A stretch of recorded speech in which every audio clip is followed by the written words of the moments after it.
In the beautiful city of Cape Town lies an overpopulated town named for Santa Claus, with more than 50% of its inhabitants being unemployed, combined with challenging schooling systems and more than 70 kids in a classroom. The outcome has resulted in alcohol, substance, sexual and domestic abuse, and the sad neglect of children under the banner of abject poverty.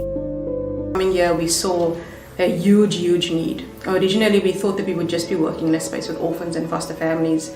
But when we came here and just saw so many thousands and thousands and thousands of vulnerable children, we realized that the need was so great, and that's why we extended to orphans and vulnerable children.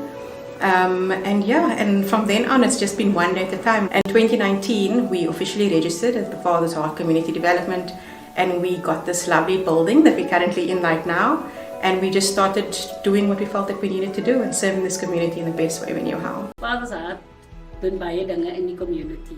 Soos byvoorbeeld, soos die online school wat hulle gee vir die kinders wat nie education het nie, wat kan kom om te kom leer hierso.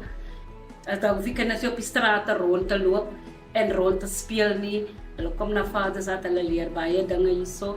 En dis kom met sy Father's Heart hy probeer sy bes doen om vir almal tevrede te stel in die plek. En dit is nie net 'n kind dat hulle op die straat sien nie, hulle vat die kind soos hulle eie kinders. Work that we do is not a once-off shot. It's not like, oh, we do a program here and a program there and 2 months here. Firstly, research shows that that doesn't work.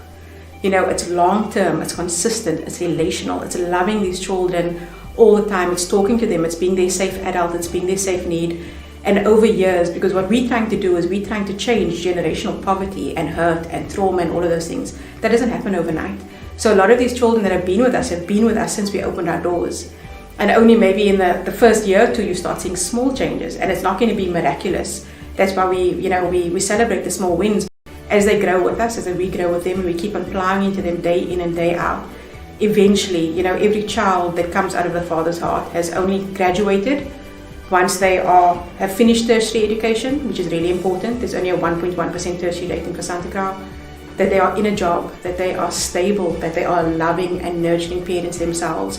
And then we know that we've broken that cycle of poverty and hopelessness and abuse. For me, the primary aim is to unearth that child and to give them every single opportunity and resource they need to basically become successful. And how do we do that? By ensuring that the family dynamic is restored. That for me is the core. I mean, if we want to change the world, what do? We need to address fatherlessness, which is the cause of gangsterism, drug abuse, and so many other things. So if we can restore that family, we transform their lives, and eventually they end up thriving. So the Father's Heart, when I was in matric, the Father's Heart offered me a bursary to go study public management at Northern College.